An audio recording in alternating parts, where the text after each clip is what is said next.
came from the UK. I can't and won't be stopped. Come on, there you go. Get out there. Get out there. It's got it. It's got it. Ladies and gentlemen, Has defeated the Devil Jack Barnett. His career is safe, and he is the new. Oh my God! Ladies and gentlemen, welcome to another explosive night. WSN Ground. Cut off with one of the big guys. If you prove yourself, you want to knock him out.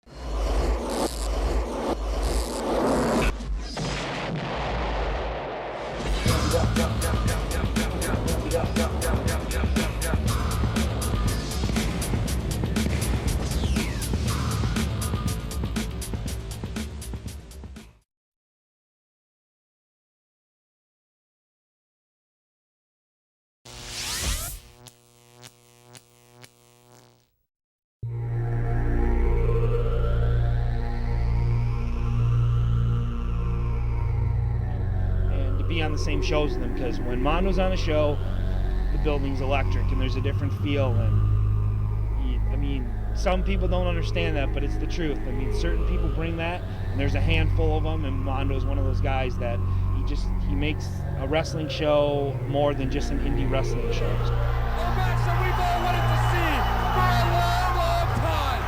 A battle. Two of the most popular wrestlers ever to grace the surface of CZW.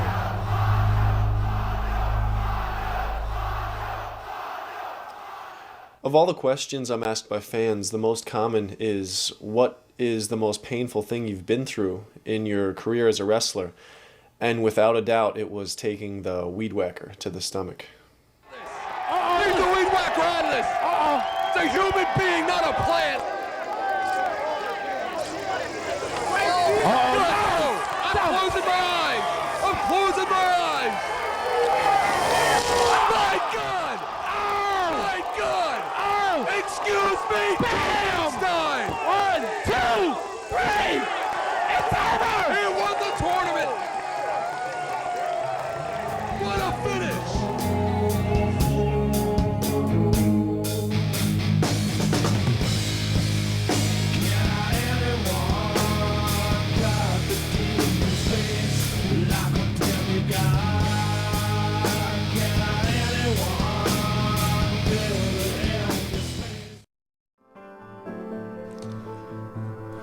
So explaining to somebody why I would be willing to take a weed whacker to the stomach isn't something I can just sit down and casually do, you know, in a sentence or two. So the best way to explain it would be to start from the beginning, which was when I was about 15 years old.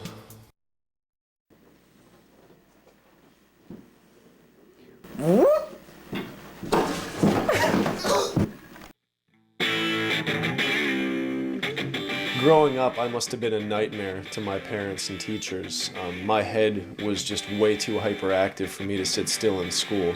I didn't realize it until after I got out of high school, but I'm pretty sure I had ADD. My head was just all over the place. So basically what I did to keep myself interested in school was entertain people. Mo, let her up.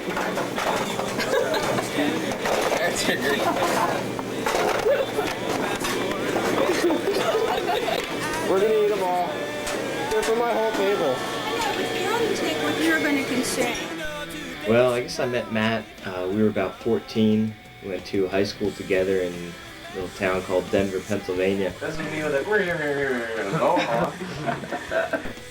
And we had a lot of fun in high school, just all sorts of stuff, goofing off, you know, making fun of the teachers.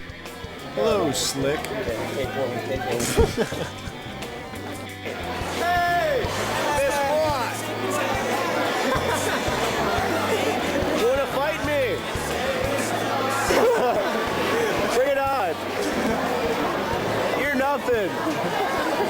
Outside of school, I was even worse. Most of my free time was spent coming up with pranks and gags to pull. I don't told you, I don't call him nobody, don't bother me. I don't understand English. You called me yesterday. What are you talking about? You called me yesterday at 1 o'clock. You said you want me to come check your oil now. What are you talking about? You shit, brother.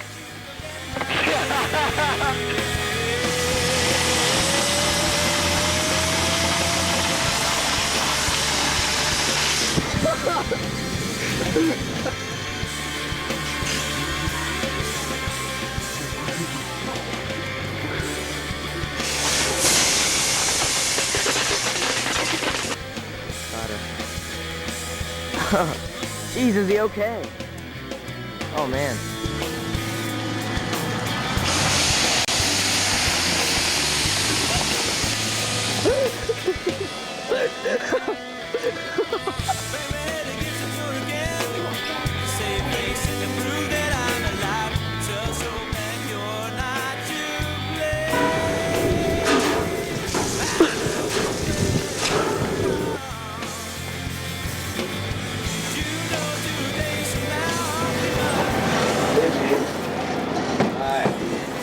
Guys, there is a limit. Not here.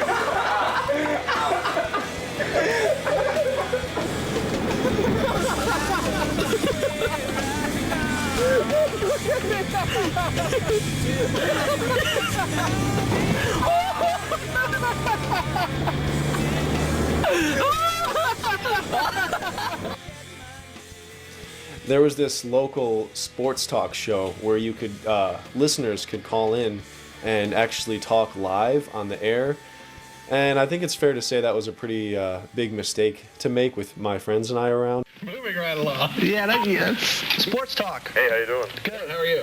I like to fart. I'll tell you what. This is a rough night tonight. Yeah, we were sailing along for months. Lou must have brought all these strange people in. Well, it's been a great acquisition for them. Oh, absolutely. Take our next call. Welcome to Sports Talk. John's fat, Tim is pathetic, and Eric's gay. Okay. Anything else? Oh, that was nice. That's a perfect I was going to ask him if he had anything intelligent to say. Well, no, that's a perfect example of some poor mother going through 9 months and then end up with something like that. Something like this, yeah. It's a shame. And you folks that are getting on and being smart guys on the air just think you're so cool. It's not intelligent. We don't need it on this show. The other listeners are offended by that. And frankly, if you don't ever call again, we don't care because we just won't address that kind of garbage, okay? Thanks. Let's move on to somebody intelligent. I guess those people got offended and left. Yeah, well. I might cry tonight in my pillow. Matt moved away, about 60 miles away, but he always came back with these crazy ideas. Like, he'd bring fireworks. I don't even know where he got them from. Oh, jeez. I mean, it's got oranges coming. 3 liters of human urine.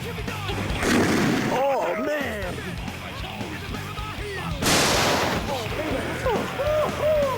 Oh, my gosh. Oh, man, that was... Oh man, we're gonna die. Oh, crap.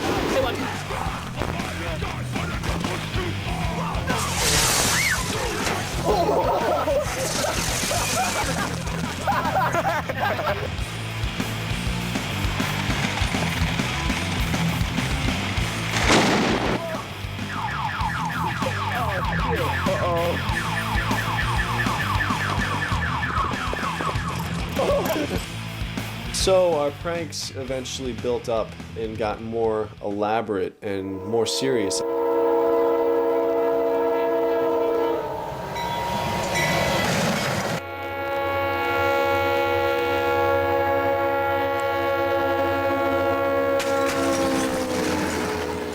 Goodness on the tracks. Ooh. This is going to be a really bad one, I think. This is. Huh? We got a metal barrel, a mini keg, and a blue keg. Screen doors. And a really big metal barrel.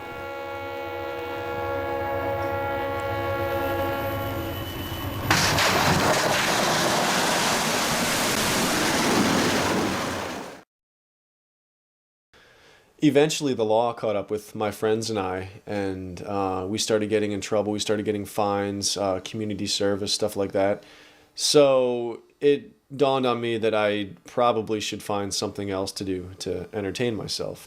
When I was 16, I decided to start messing around with art and found out that I actually had a pretty good drawing ability. I like to do drawings of perspective, vanishing points, stuff like that. Charcoal was my favorite medium. I messed around with black charcoal paper and white charcoal, and it really was kind of exciting for me to see just these expressions coming out on paper, but I was still way too hyperactive, and so I needed something a little more physical to entertain me. Matthew was in high school and started having ninja battles in our backyard. It was all just for fun. You know, we had all these, you know, goofy outfits. I used to wear a blue wrestling singlet. I remember Matt one time had on these tight green pants. It was hilarious. And we weren't really hurting each other. I think I even wore like bicycle helmets or headgear the first couple times, you know, and then it was all fake. At this time, the whole backyard wrestling craze hadn't even hit the country, and so we had no clue that other kids were even doing this stuff. And at first it was all funny, just, you know, laughs and jokes. We would play music and you know, mimic the wrestlers, but throw in a bunch of comedy.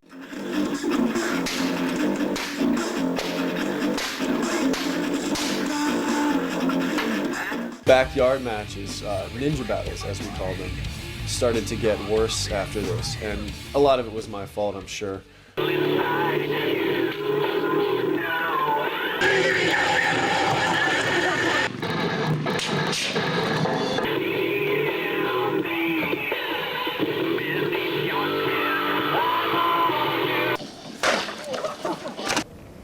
They developed into full-scale ninja battles, including injuries.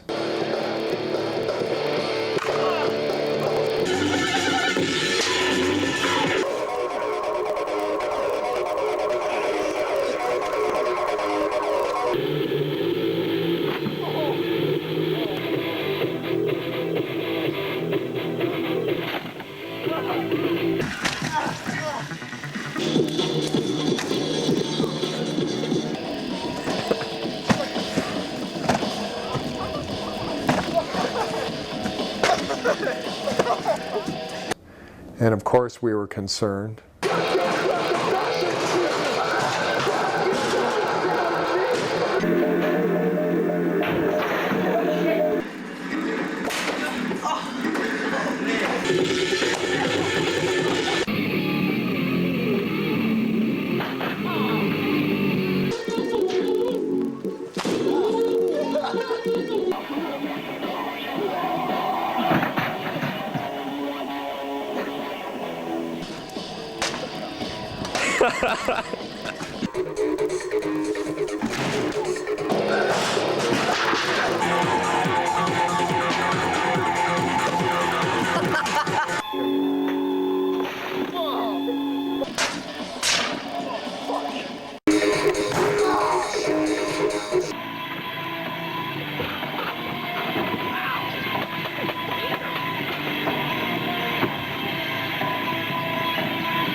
So in 1998, I graduated from high school. I was going to go to art school, but the thing is, my senior year, my school had me design the yearbook cover.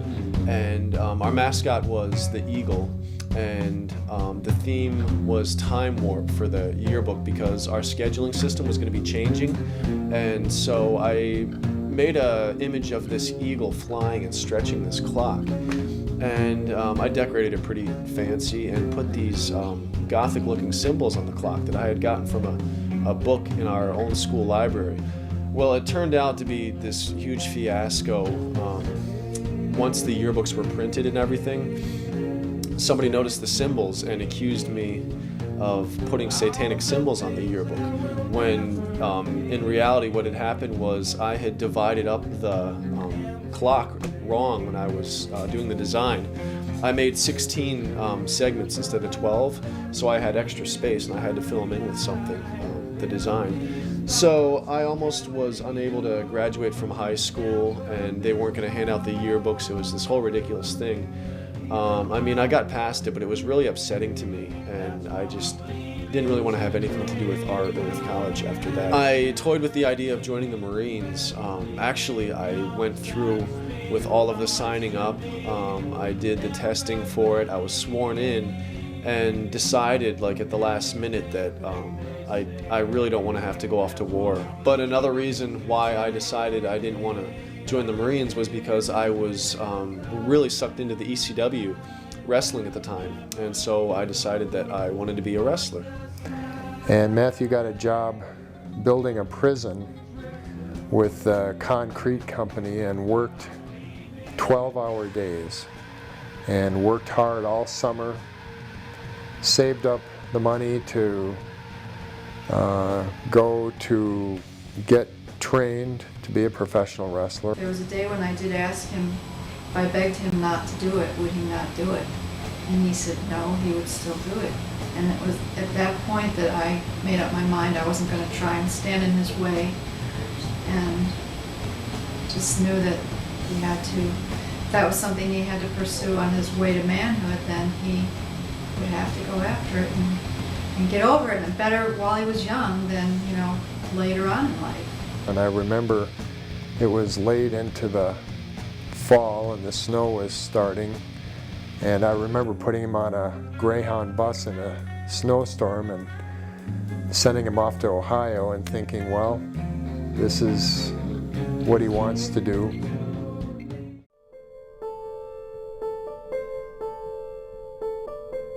So I arrived in Cleveland, Ohio, January 2nd of '99, and I remember it was freezing out that night. The parking lot was solid ice outside of the building.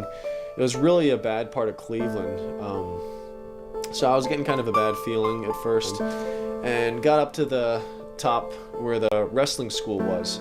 Nobody was there, so I took a look around the building, and remember seeing all these posters on the walls and pictures of wrestlers who I had recognized and who I had been watching in ECW, and eventually found the wrestling ring. No one was looking, so I hopped inside and ran the ropes a little bit back and forth, and that's when I decided to stay. They gave each of us a place to stay in the actual building. We each had our own mattress, and we would put all our belongings around it, and in the kitchen we had a space for our food, each of us. It was really a beat-up, dirty warehouse building, but we didn't care because we were just there to train. Training for us was 6 days a week, which is really pretty intensive. Most training centers are usually only like 2 days a week, but this was a really intense course, and it only lasted about 10 weeks, but you know, everything was fresh in our heads, just kind of compacted together. And immediately I got out of there and started wrestling in the Cleveland area.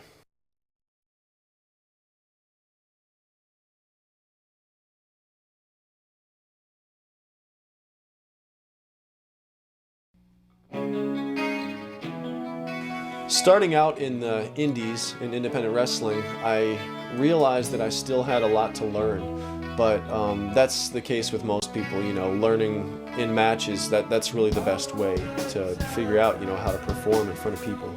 But somehow I always seemed to leave fans happy with my matches. I always worked really hard and, you know, did the things I knew how to do and made sure those looked really good.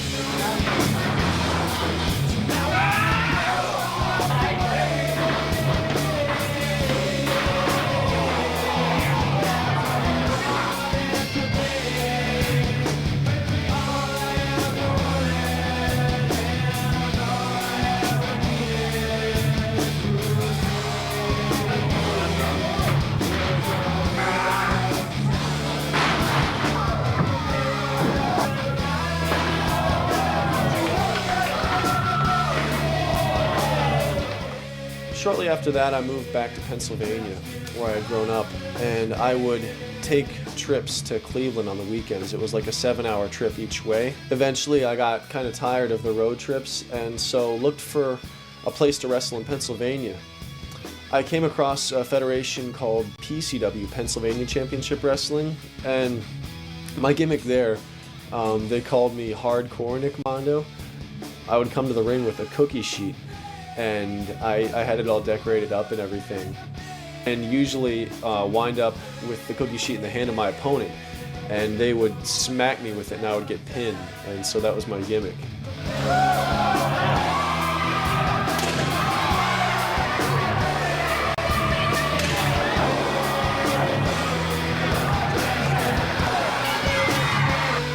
It went on like that for a couple months until I met a wrestler named Eddie Valentine. And they put us together in a singles match, and we had spent some time in training, going over the match together, and him and I clicked really well in the ring and started training together more and more, and became friends outside of the ring because we had so much fun wrestling together and just doing these trips. So I was going to be moving to Minnesota to help my dad out with his business. My parents had moved back to Minnesota. But anyway, they turned our match into a feud, which is a series of matches culminating. And eventually it led up to a Singapore cane match. The idea of the match was there's a Singapore cane up on a pole, and the whole match you're battling for this cane. And the first person to get it down basically uses it as a weapon just against the other opponent.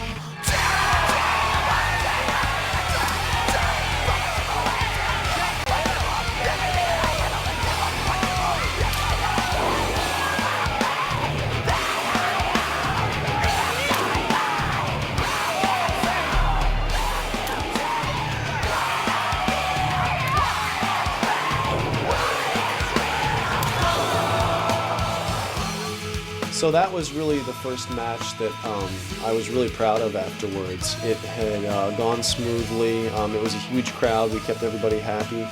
And it was one of the first times that I really shocked a crowd, because the way the match went, the person who lost it had to take 10 lashings from the Singapore cane. And I had told Eddie, I was like, don't hold back on the cane shots. And it was actually... the cane we used in the match was completely destroyed, so the one he used on me for the lashings was a brand new one, and it was, at the time, the most painful thing I had taken in wrestling.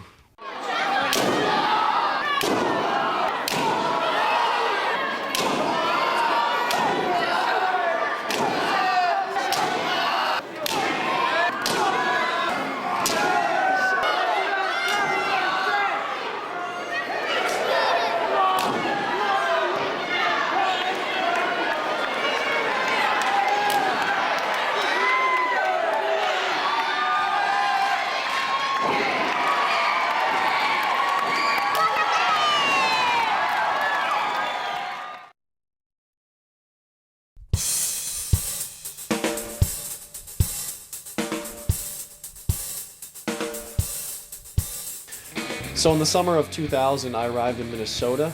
Right before I moved to Minnesota, I had started wrestling for a company called CZW, Combat Zone Wrestling. So living in Minnesota, I would fly myself out to their shows each month. I really liked wrestling for them, and so it was worth it to me. My first match was against Trent Acid, and him and I really put on a pretty good match for my opening one. I mean, it didn't go perfectly, but we did a lot of stuff, a lot of spots. I took a pretty big bump through a table.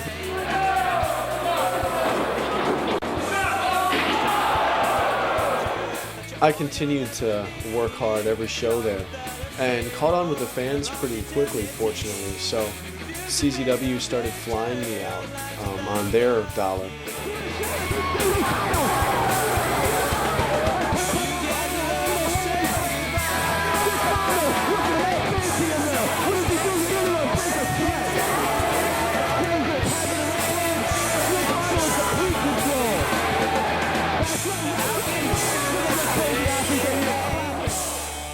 Late in 2000, CZW offered me a chance to wrestle in Japan. I jumped right on the opportunity. I was just so thrilled.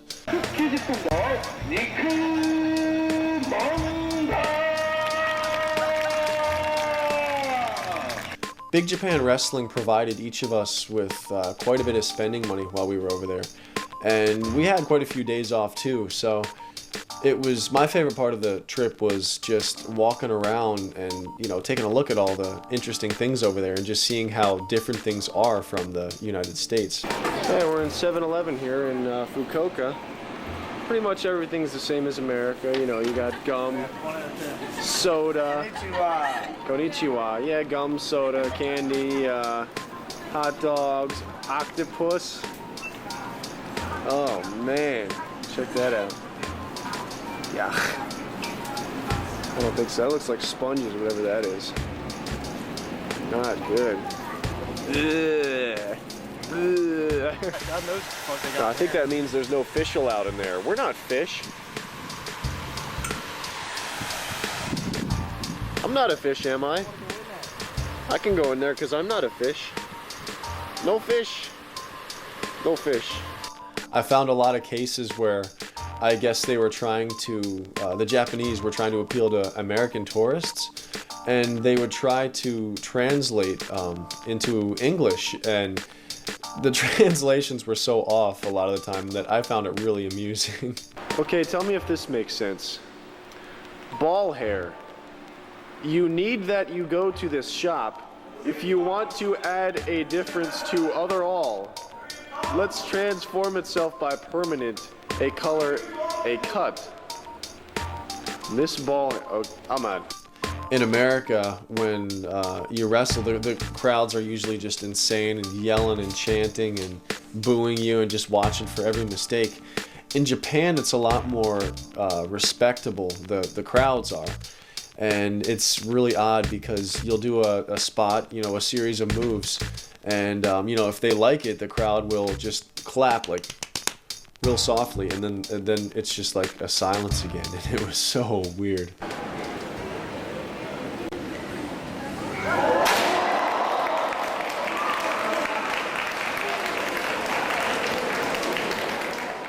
But just the opportunity to travel, you know, we went all the way across Japan, 9-hour bus trips, just to see all the gorgeous scenery over there, and just to be in a completely different world for free, you know, to get flown over there and also to have spending money was just like the experience of a lifetime, and really one of the best memories and best experiences I've had in all of my wrestling career. Things really seemed to be going good for me for a while, but 2001 was actually a pretty dark period for me. I guess it started with the fact that I didn't have a lot of the you know, pranks and jokes and goofing off and just the friends that I grew up with. But wrestling also was a kind of a dull point for me, and I made the mistake of deciding to get involved in violent matches. Oh, he had a hold of that weapon for a second, but now has the advantage again. Another chop to the plate.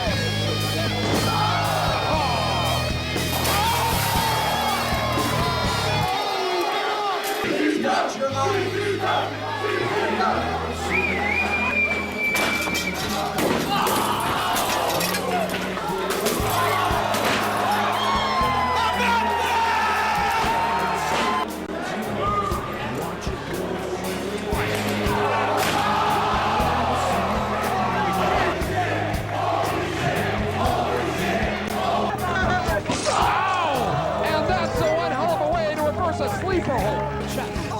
But Nick Mondo fighting back with a chop of his own to Ian Rotten. And again, Nick Mondo with a second chop. Oh, Ian doesn't miss with that second one or the third. Oh, that punch. It's breaking down in Charlestown, ladies and gentlemen. And a spin kick right to the shoulder of Ian Rotten. This is what's commonly known as stiff wrestling. Oh, Cat Bat once again comes into play, courtesy of Nick Mondo. 3 shots to the back of Ian Rotten. I felt like maybe I had done something wrong, and I couldn't understand it. I just really couldn't understand it.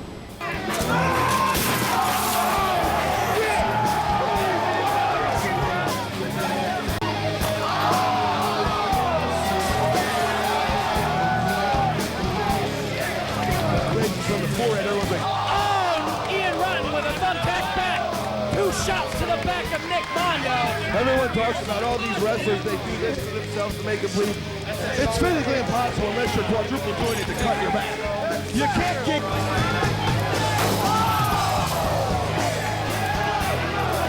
So I knew that he did get injured, but I never really knew the extent of his injuries, and I didn't want to know because it scared me. I really don't think, oh my God, look what they're doing to him.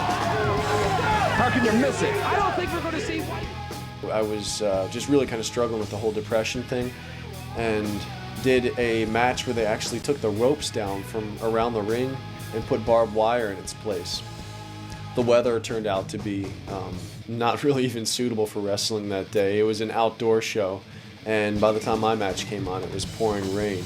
And to me, looking back, that match just really kind of epitomizes my depression.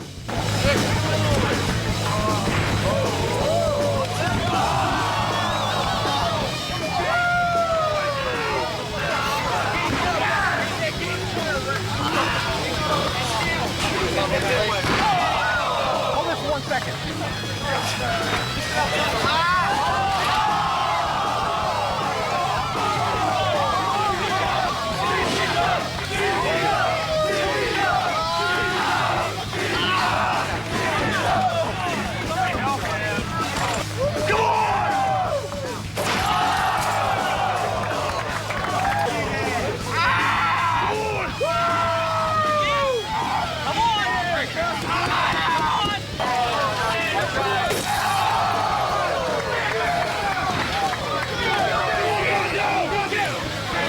Ladies and gentlemen, please take one step back.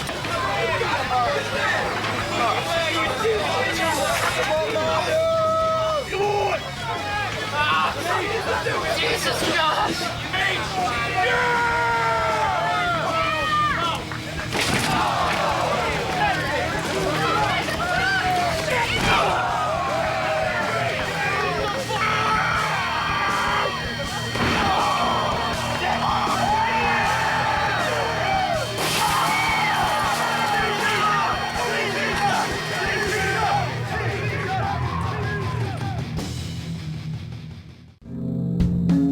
I eventually realized that wrestling wasn't going to keep me completely satisfied, so I decided to go to college for the first time. I found 2 schools in Minneapolis that I attended, Minneapolis College of Art and Design and Minneapolis Community and Technical College. I got back into drawing for the first time since I was in my teen years. In my first 4 months in college, I actually saw my abilities develop more than even I had in 4 years of high school. I also took an intro to film and video course and really spent a lot of time on a project. It included some shots from an airplane. I got inside this old abandoned sewer system and got some awesome footage. And some gorgeous shots of the city and stuff like that. So I was feeling better. I definitely was going back to school, but I still was lonely, you know. I just didn't have the friends that I had grown up with. 2002 I really saw as a turning point for me. I remember it was January 1st actually of 2002, and I was sitting doing my message board, talking to fans. One day, my friend Lacey and I decided to call him up or page him, and he didn't return our phone call. And we're like, okay. And then we did it again, and then he called back, and we're like, oh my God, what are we gonna do? It turned out to be a local wrestler named Rain. Her real name is Bonnie, but I knew her as Rain at the time. Well, it was her and her friend Lacey paging me to see if I wanted to hang out, and I was like, sure, you know, because I really was lonely at the time. Well, we ended up hanging out one night, and didn't take long before we started going out. At first I thought I was just falling for this girl because I was lonely, you know, and hadn't had anybody to hang out with for a while. But came to realize that, wow, you know, I really came across a decent girl here. And so things were going much better for me. My wrestling picked up from there. Through Bonnie, I met some other people. A friend of hers named Graham, she introduced me to him, and him and I hit it off right away. we got into doing pranks, actually, just like I had done growing up, and just goofing off and all sorts of funny stuff. Ready to go? Yeah, do it. Keep going. I think we got the finger.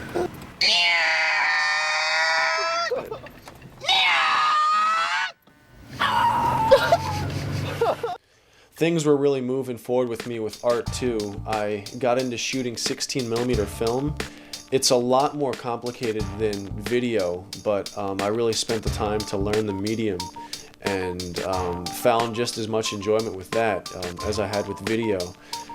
Bonnie helped me out with some of my projects too and acted for me and did a really good job. I got into sculpture, building things out of steel and welding them. Got into oil painting for the first time, and every painting I basically did, my mom ended up stealing, or my girlfriend. But still, it was really enjoyable for me to, you know, again, be expressing myself in another form. Throughout that year, I had a couple of really memorable matches. One against a wrestler in CZW who had just arrived, named the Messiah, and fans had always talked about seeing him and I wrestle in a match because he lived in California, and so it was a whole different crowd over there, but it was kind of a dream match. And fortunately, it lived up to the hype, and it was one of the best matches I've ever had. That crap from Sick Nick Mondo. Hey, absolutely right. The Messiah's not here to play games. He can care less whether Sick Nick Mondo flew in from Minnesota or Eastern Pitt. He's here for one thing and one thing only, and it's to beat Nick Mondo. Mondo puts a chair right on the face of Messiah. Mondo now hits the ropes, up and over. Springs up. Oh! Across the ring. Oh! Did you see the Has him up. Oh! Big drop kick there by Sick Nick Mondo from the top rope. Nick Mondo, look at him, just a man possessed at this point. Nick Mondo is just having a great time out there. Oh! Over. Oh! Excuse me, Nick Mondo. Let's Nick Mondo think a little bit about it before he hits him. I don't think Nick Mondo even thinks, Eric. I don't think he has a brain to think. Bam! You see that? His head is hollow. So much for that brain. So much for that brain. I told you he ain't got nothing upstairs, Sick Nick Mondo. Messiah now throws a chair. Nails the Messiah. Nails the Messiah. Using that chair back and forth. Oh! That's it, Eric! Are you someone call 911? Are you kidding me? Are you kidding me, Nick Mondo? Are you kidding me, Messiah? The very next weekend, I had a match in St. Paul, Minnesota, right near where I lived, against a wrestler named Horace the Psychopath. And he had been in the business for over 10 years at the time. And the match turned out so well that he considers it his favorite match he's ever had. And that was so flattering to me, and it really was a fantastic match. Everything clicked that night. That night coming in, it was an eerie feeling. I mean, it really was. I'm not being dramatic. I mean, it was just different. Usually I'm a lot more easygoing before the matches, but this I felt like was going to be something. Look at the move by Mondo. Over the top. Popping hot hook. What a shot. What a shot by Nick Mondo. Horace on the outside, camera taking you right with him. Horace taking a little beverage from a fan at ringside, right into the eyes of Nick Mondo. Oh, he throws the can at him. Loves this. He loves it. Horace and Mondo, I tell you what, we knew it. Oh my God, he's fighting him again. After everything he's been through, Horace now catches him. Oh no, Jesus! Oh God! Oh God!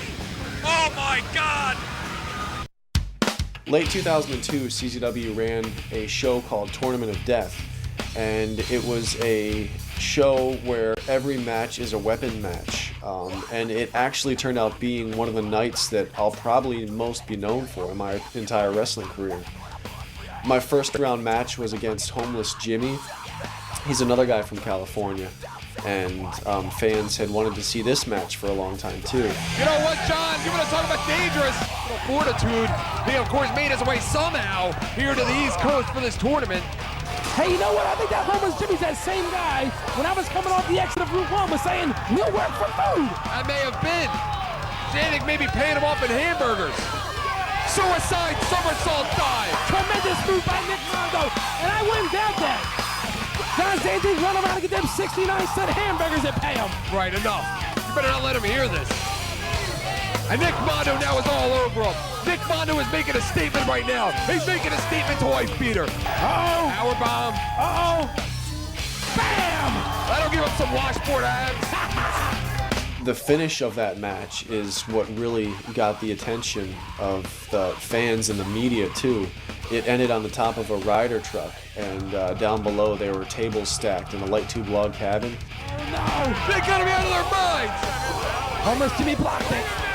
They're still up there. Big right hand by homeless Jimmy. For a Mondo crusher. Again, we cannot see them where they are. Oh, Nick Mondo breaks his fall. He stops it. Remember what happened at Cage at Death 3 when Nick Mondo got thrown off of that stage area? The assault driver, 25 feet in the air. Oh! Oh! Bam! Someone call 911!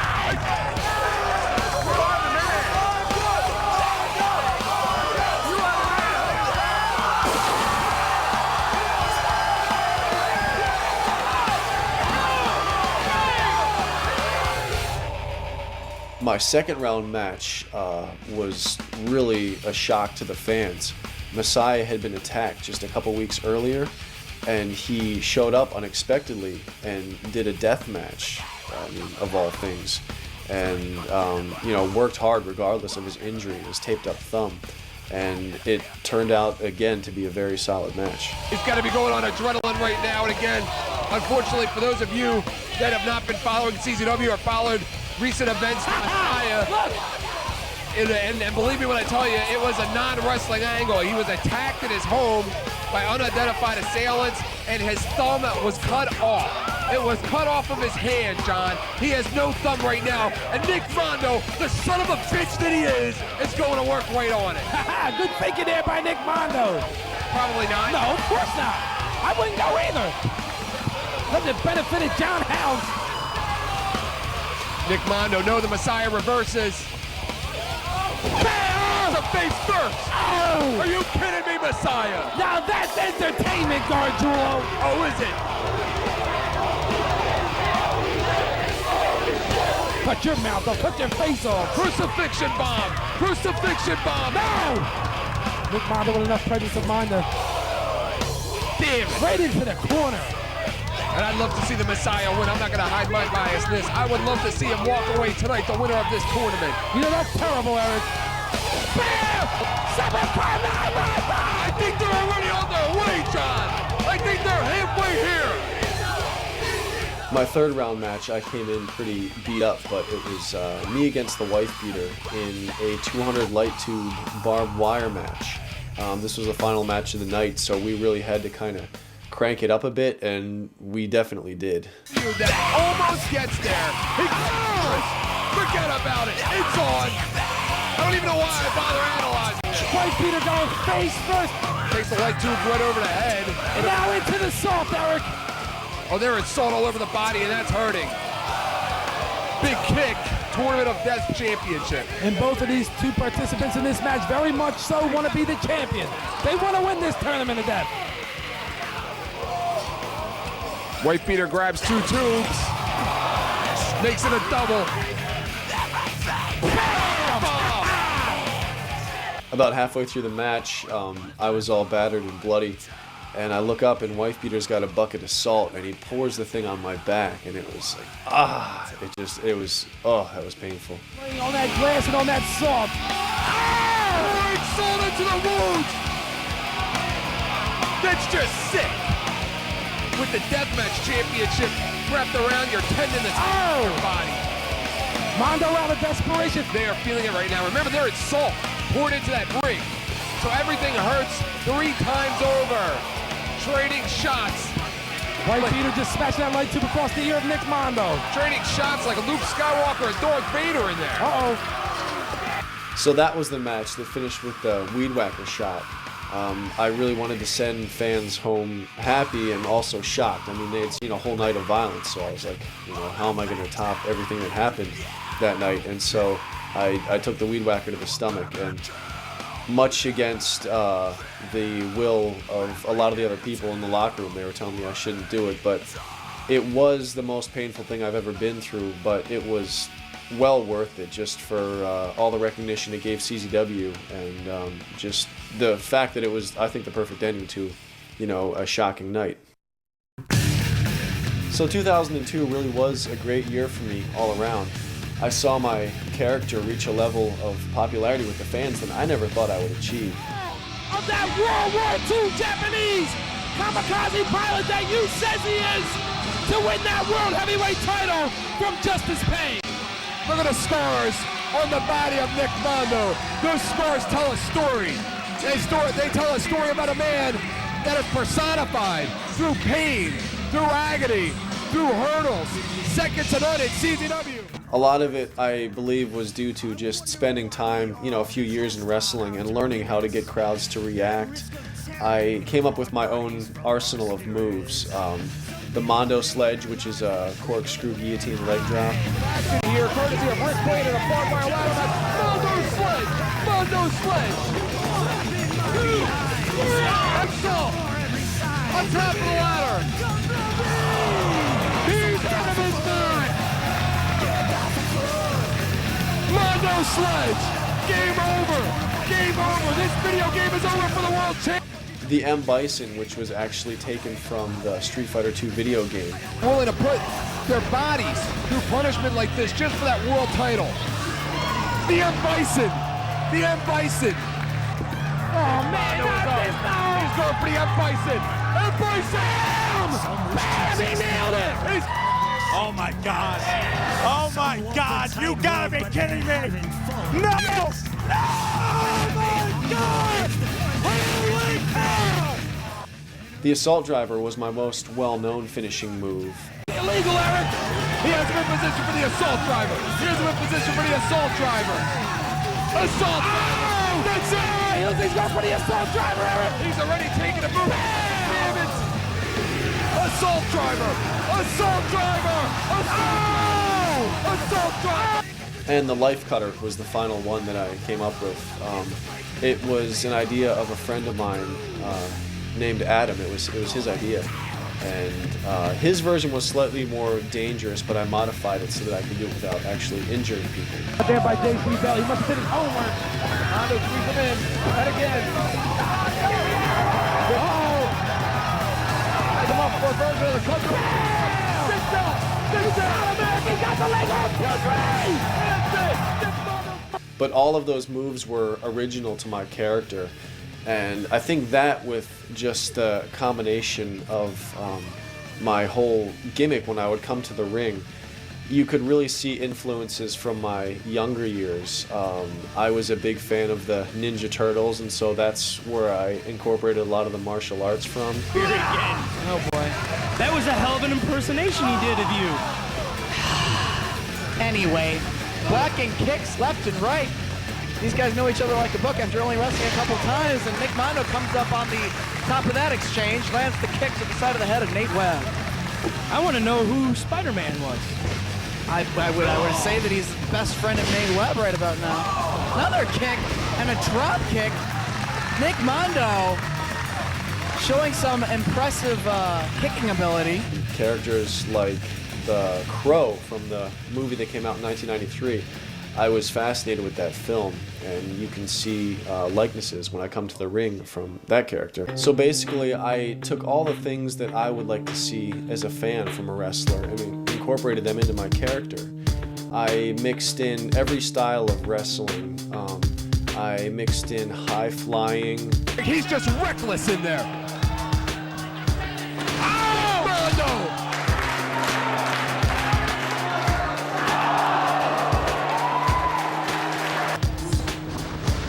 Nick Mondo springs up like a cat. Look at the agility of sick Nick Mondo. With high spots. Crazy.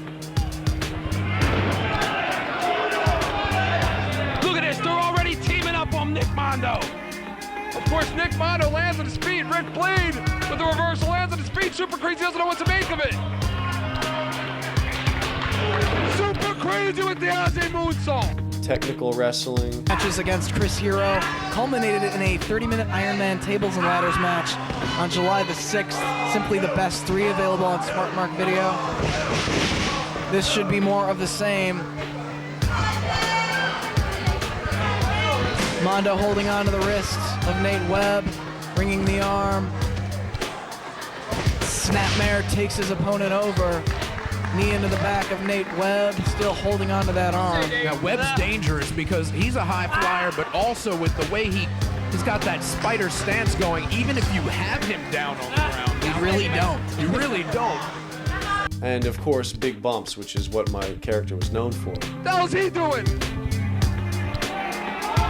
He's out of his mind! He broke his back! Who's gonna strike first? Nailed him! He nailed him! He's pat him! He's pat him! He's gonna shoot Ian off the stage! He's gonna shoot Ian off the stage! Reversal of the Irish whip! Nick Mondo! Holy I combined them all into one package, and it really helped me excel and made 2002 the best year of my entire wrestling career.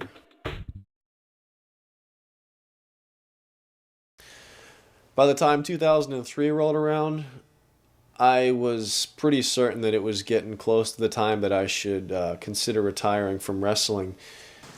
My body was starting to feel the culmination of everything I had been through.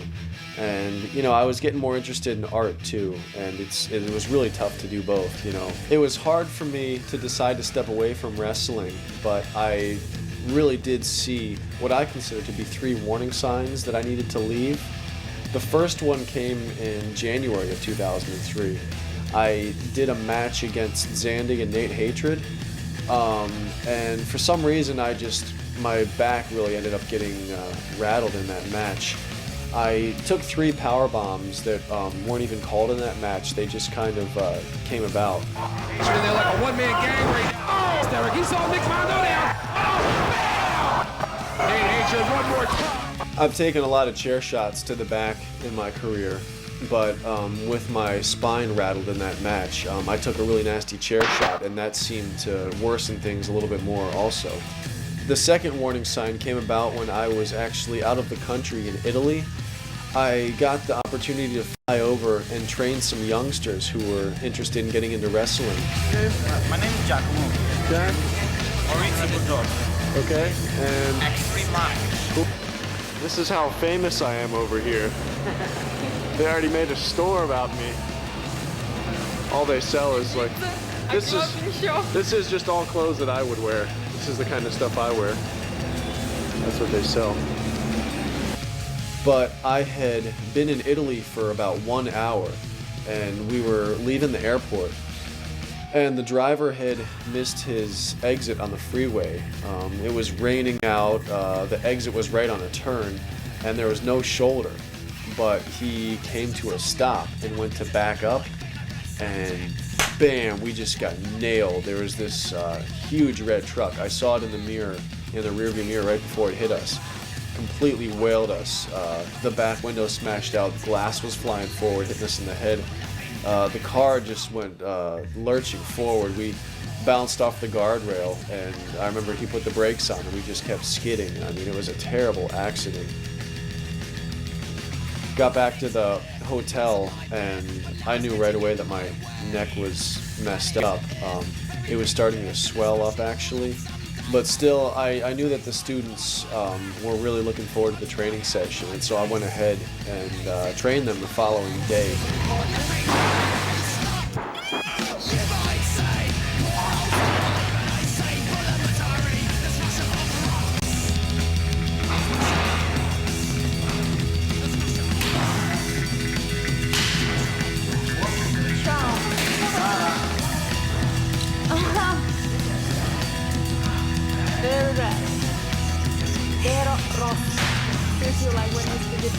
But again, I saw it as a warning sign, because it was really cool to get flown to Italy, and I was considering keeping going with wrestling, you know, just getting flown places, but realized that my body is really starting to, you know, feel the effects of what I've been through.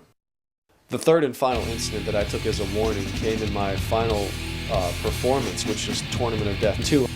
Just a week before that show, I had broken a bone, actually 3 bones in my right wrist. Fans were really looking forward to this event, and there was so much hype around it that I just went ahead and did it with a cast on my hand. My first round match was against J.C. Bailey. It was the first time we had wrestled, and the match turned out really well. We both worked a lot harder than I think people expected.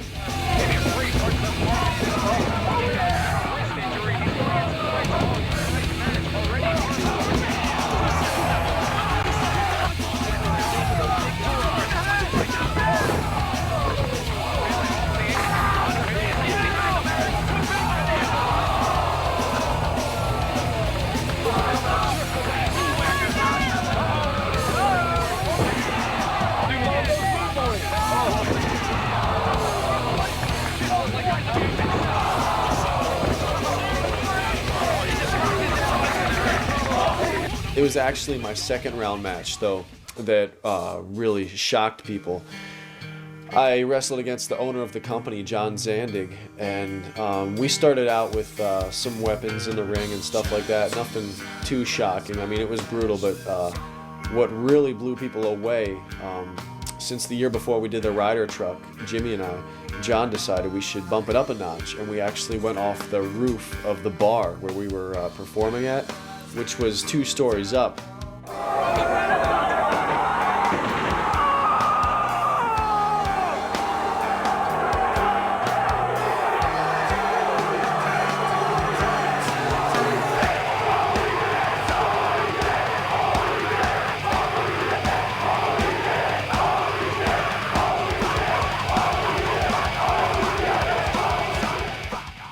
I actually ended up overshooting the table and hitting the concrete. His feet broke the table, and I basically went straight to the concrete. One of the tables hit him in the back of the head and knocked him silly. It was just devastating. I hit the ground, and I've never been that rattled in my entire career. I remember just laying there, and for a while I couldn't even move my limbs, like my legs. And it was difficult for me to talk, and I was just laying there wondering if I was even going to be able to get back up. It turned out I had punctured an artery in my back, and I was losing blood profusely. I didn't even realize it. Somehow I finished that match.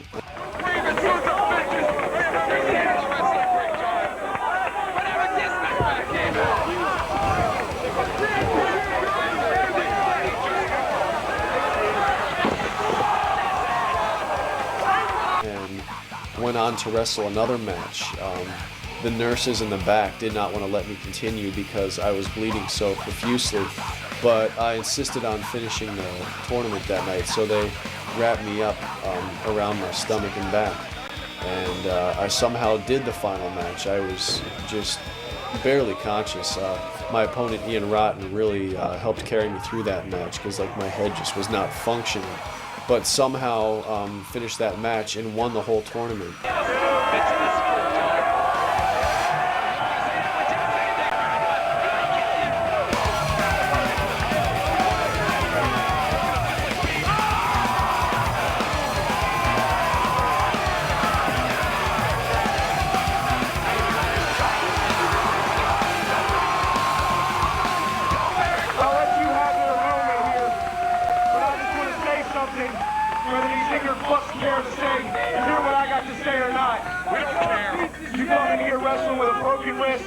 You come into this finals with a big puncture in your back.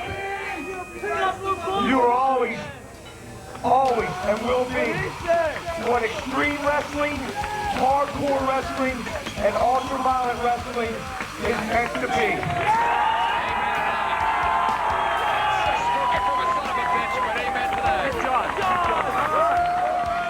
So I got home and recovered from my injuries and eventually watched the footage, and that was just the final message to me that, you know, I had taken things too far. easily could have died going off that roof. And that was when I finally decided, you know, I gotta let it go. Because that night, I finished, you know, I won the whole tournament. I had the Ironman title. I was the Ironman champion. I'd been holding that belt. You know, I won the trophy. I won the whole tournament. And the fans were so behind me that night. And it was just such a spectacular night that I figured that was a pretty good place, you know, to finally say that's enough.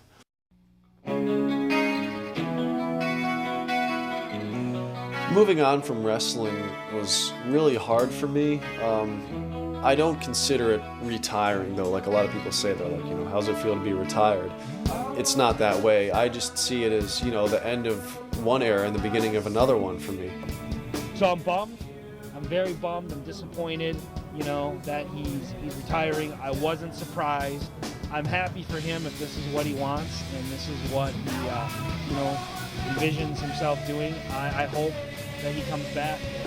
I'm relieved that he left the wrestling business when he did.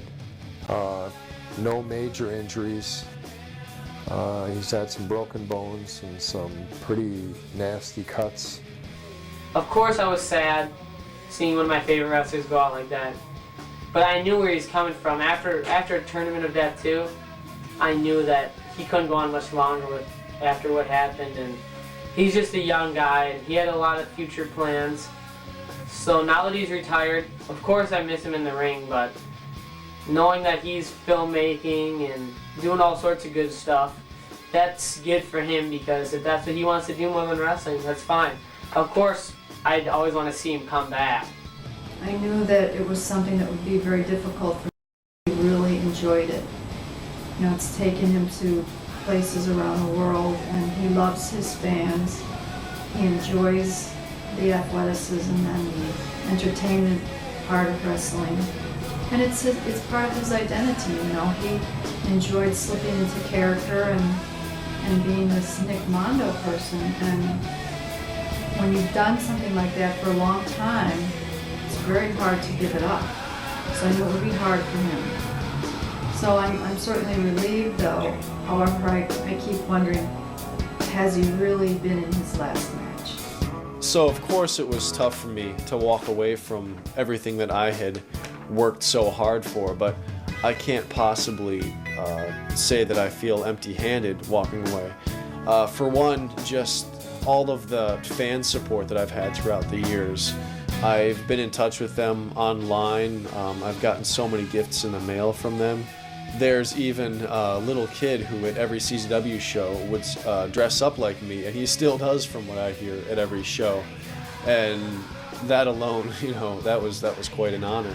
I've had fans claim that, you know, I'm indestructible or I'm a superhero, which is incredibly flattering to me, because as a youngster, when I would watch all the cartoons and the movies and stuff, I really did want to be seen in people's eyes as a superhero, and so in a way that was really accomplishing that goal for me. But I know that that really is not true.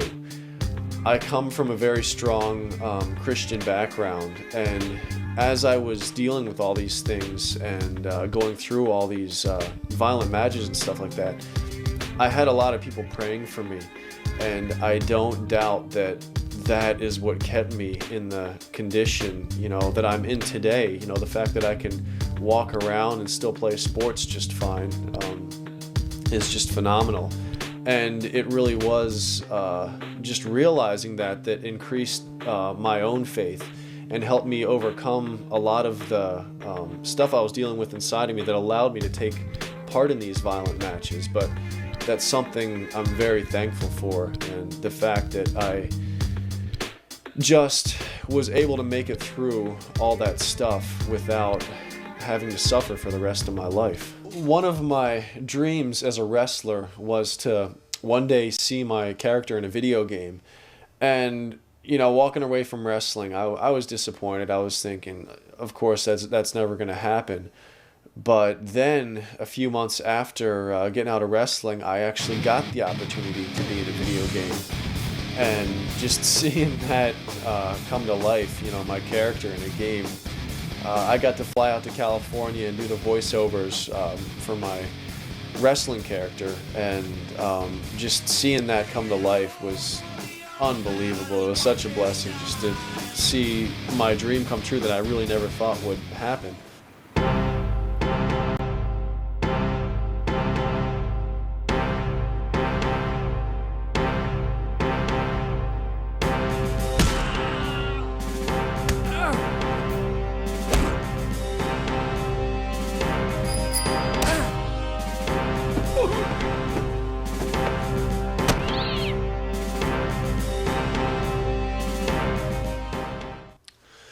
So when I put together this documentary, I made a connection through the video game.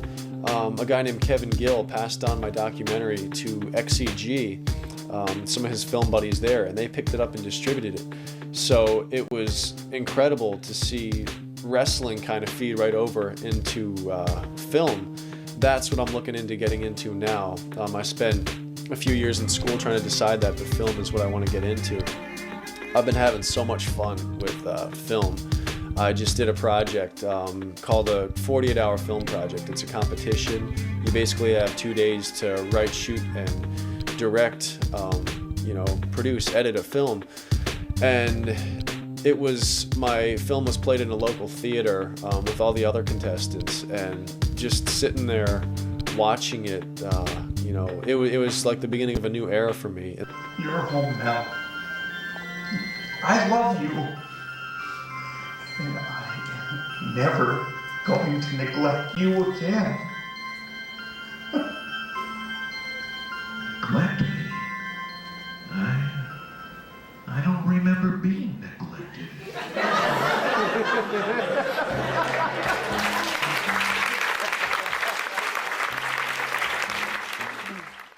So hopefully things just continue on in the direction that they've been going. In selling this documentary to XCG, I got a nice chunk of money which I'm using to fund my next film project, which is actually my first feature-length film project, and it's going to take me about a year to do, but I'm not letting my whole wrestling background go yet. I'm going to be acting in the film as well, and I'm using indie wrestlers for some of the fight scenes, but it's just really cool to see all of this stuff build up. My interests have changed, but luckily it's all just continuing in that upward motion, and I'm very fortunate for that. So I've gotten many things out of wrestling that I'm very thankful for, but by far for me, what I'm most thankful for was meeting Bonnie. It's been over 2.5 years and I'm still with her. We've grown so much and both matured so much together, and she really has been the highlight of my life. I mean, I never thought I would meet a girl that I really would click with like that. She is still in wrestling, doing very well. She's going to school also, and I travel with her to go to shows to watch her wrestle. She just got a gig in Mexico. That was her first time leaving the country, and so she's really getting a lot better.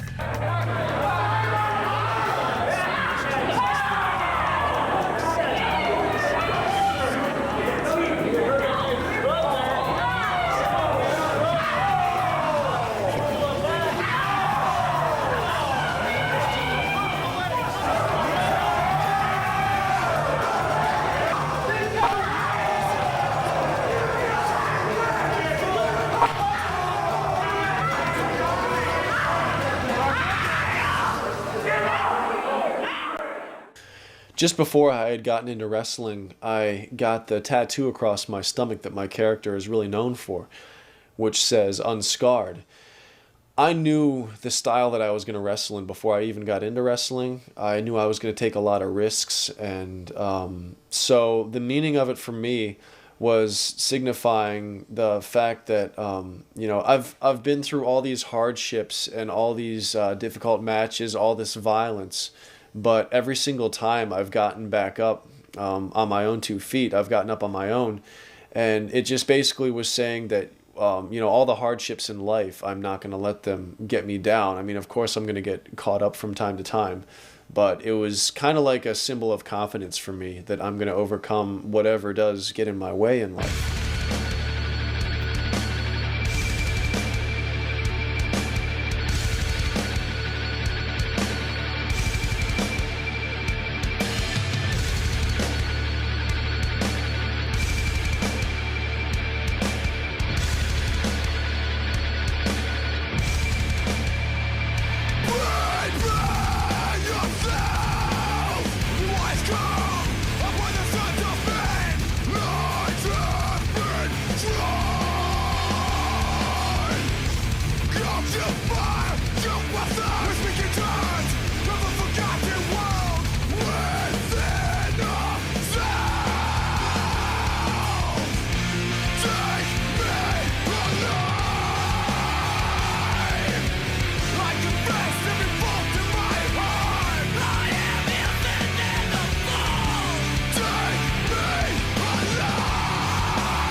captive of judgment.